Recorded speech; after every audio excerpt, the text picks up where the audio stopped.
So once again, Shabbat Shalom, everyone. I want to invite everyone, if you wish and are so inclined, to please take out your Chumashim, to please take out your Bibles, and turn to page 1117. You don't have to, it's not required, but it makes me feel good to see them books open. And of course, the better I feel, the quicker I speak, and we all know what that means. So, today what I'd like to do, as I said, kind of building off of the charge I gave all of you when we began the Torah reading, and I said, find a mitzvah, look at the mitzvah, and ask yourself, what is the value that underlies that particular mitzvah, is we're going to do the same thing. I've chosen one mitzvah that I want us to look at as a congregation, as we study a little Torah together. And what I hope to be able to show when we look at this is both a fundamental value that the Torah possesses, a sense of the genius of rabbinic culture, as well as a challenge for us as we prepare ourselves for Rosh Hashanah and Yom Kippur. So the mitzvah that I want to look at is, as I said, on page 1117. It is verse 22, verse 8, or chapter 22, verse 8. And it says, Kif tivnei bayit hadash, when you build for yourself a new house, you shall make for yourself a ma'akeh, is the Hebrew. Here it's translated as a parapet. You make for yourself a parapet for your roof, so that you do not bring blood guilt on your house if anyone should fall from it. That's it. Nothing else. The commandment here is that you should make for yourself a parapet, this ma'akeh, around your roof, lest anyone should fall from it. And if they fall from it, whose responsibility is it? It's your responsibility. And it doesn't say it explicitly, but it comes pretty close when it says, for there will be a blood guilt, not upon the person who fell, but upon you. You, the owner of the house. Now, if you look in the little gray shaded section at the very bottom, which here in the Eitz Chaim Chumash, it's the term the halacha lema'aseh, or practical halacha. It tells you a little bit about how high the parapet has to be and so forth and all that good stuff. What I want to ask is, okay, what is the implication of this particular mitzvah? Right? Why, what is the value that underlies this particular mitzvah? Now you have to understand that in ancient times, and it'll say this in the commentary, right? Putting up a parapet there was really important because people spent time on their roofs. Their roofs, for the most part, were flat. And so this became a living space. And a lot of living went on there. And included, and I love this in the note because it's really particularly germane for today or for the past couple of days we've had. People would go out there, they would socialize up there, they'd walk up there, they would dry stuff up there, and of course when it got really hot, they would sleep up there. I don't think that would work in my house right now, by the way. I think if I went out onto the roof and slept on the roof at night, I think I'd still melt. It's just that warm right now. But what is the value, therefore, that underlies? Why do I have to make the parapet? What is the Torah indicating? Teaches responsibility. Who's responsible? The homeowner. Now, what might I say, though?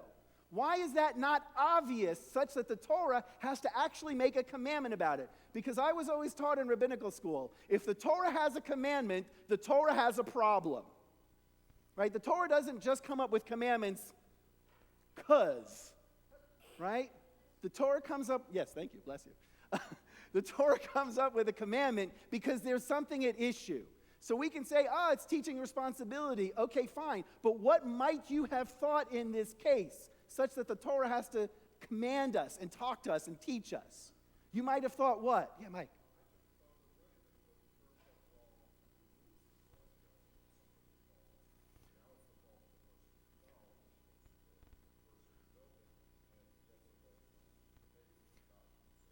Right, but before you even get to that point in time, before you get to the point where once you build the parapet, it's now upon the person who falls, it's their responsibility. Before you get to that, you might have thought, listen, this is my house.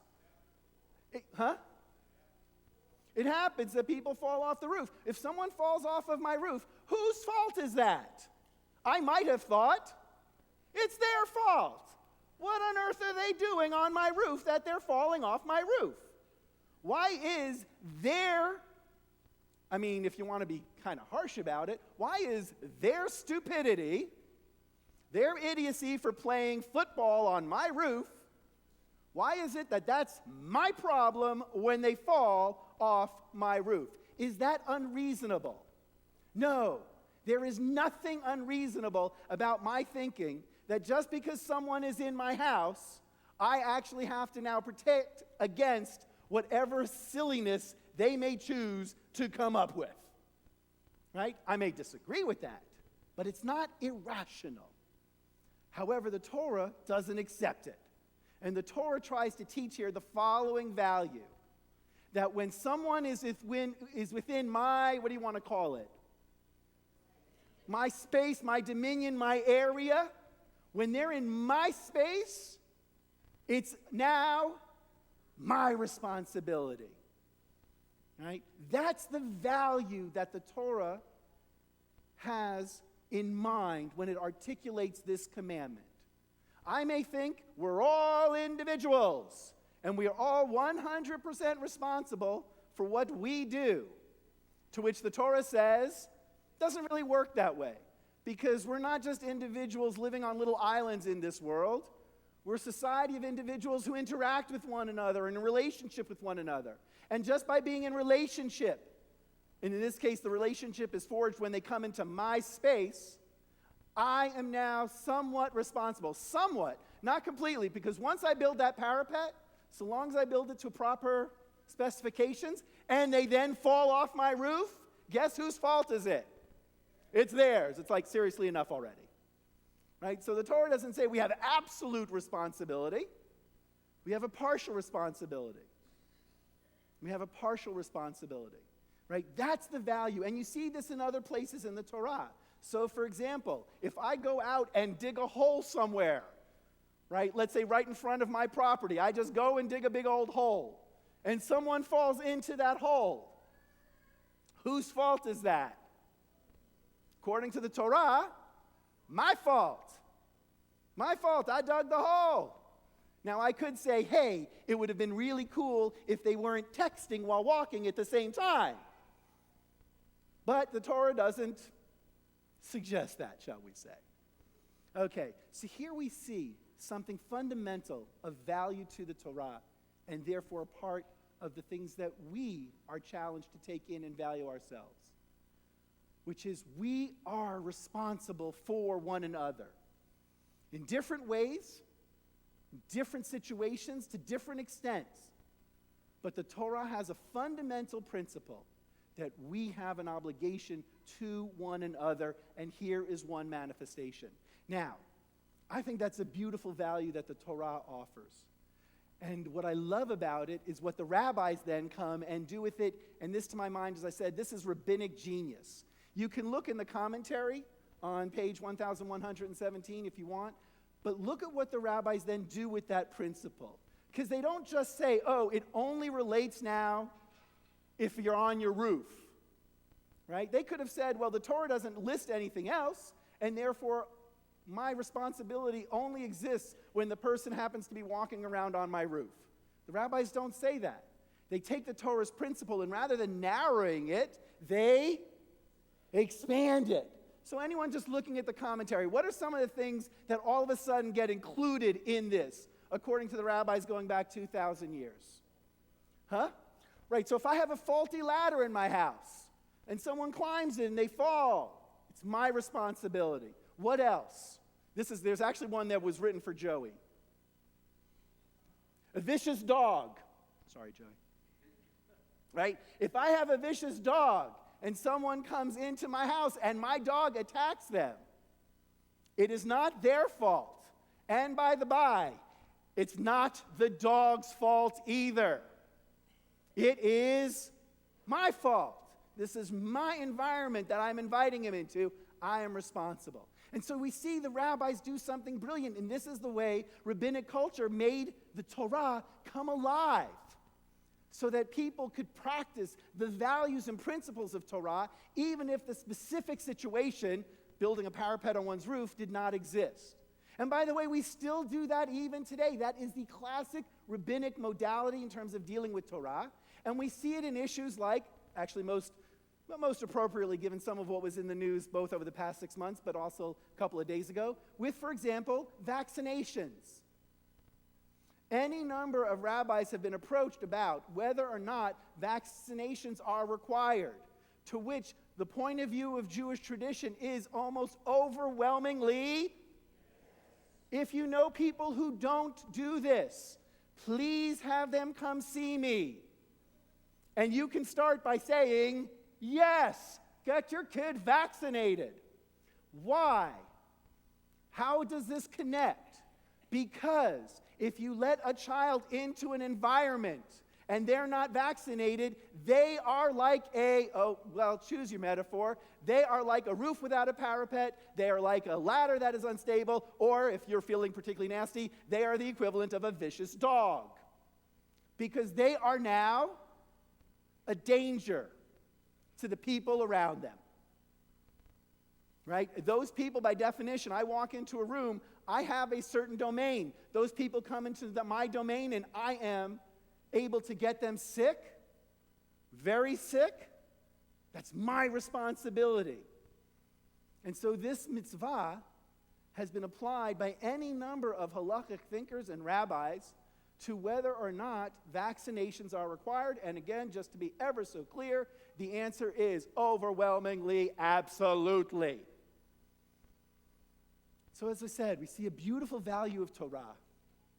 We see the genius of rabbinic culture in terms of making the Torah live by taking the principle, the underlying principle, and expanding it. But there is one other way in which this text is used in rabbinic tradition that I think also levels a challenge towards all of us, and an appropriate challenge for us to consider, with Slichot coming up next week on Saturday night, and Rosh Hashanah and Yom Kippur beginning. And the way the rabbis do it is in their classic fashion. If you look at the text again, you see in the Hebrew it says, Ki tivnei bayit chadash v'asita ma'akeh. You make a ma'akeh legagecha on your roof. V'lo tasim damim bebeitecha, that you should not incur any blood guilt. Ki yipol hanofel mimenu. And here it's translated, if anyone should fall from it. Ki yipol hanofel, if anyone should fall. However, for my Hebrew speakers, you understand that that's a translation. And translation is always interpretation. And if you look at the Hebrew, and the Hebrew literally, you have the word hanofel. Anyone want to take a guess at what hanofel is literally translated as? The faller. Right? So in the eyes of the rabbis, this particular text is referring to a specific person who is referred to as hanofel, the faller. But here's the thing you got to know about rabbinic culture. They hate anonymity. Anytime the text throws out a person but doesn't define who the person is, the rabbis get uncomfortable. One of the most famous examples is that Abraham addresses his servant and commands his servant to go down and find Isaac a wife, but he never actually says which servant. And the rabbis will fill that in. Another one is the man, the angel, the whatever it is that confronts Jacob and they wrestle. The rabbis are going to spend a lot of ink as to who really was that angel, person, thing. So here they do the same thing. And a rabbi, a very famous Talmudic rabbi who we don't know so much of, we know his bar plukta, we know the person he argued with all the time, was Rabbi Akiva. But the person who Rabbi Akiva often argued with was a rabbi by the name of Rabbi Yishmael. And Rabbi Yishmael lived roughly from about 90 of the Common Era to 135 of the Common Era. And he was famous for two things. He was well known as creating a structure for halakhic interpretation, and he was also known as being an incredibly kind, sensitive, and generous person who truly believed in the power of what people could do. And that's important because this is how he interprets our little mitzvah. He says, Hanofel, who is the faller? And the faller, he said, is someone who is decreed by God to die. They had sinned. They had committed transgressions. And the decree, according to Rabbi Ishmael, against Hanofel, the faller, was that this person should die. And how were they going to die?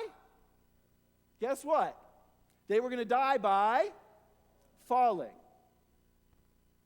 And that's the story behind this text. The narrative, the agadah behind this halakha, is that there once was a man who committed such transgressions that when he was up on the roof of his neighbor's home, he was going to fall and die according to God's decree.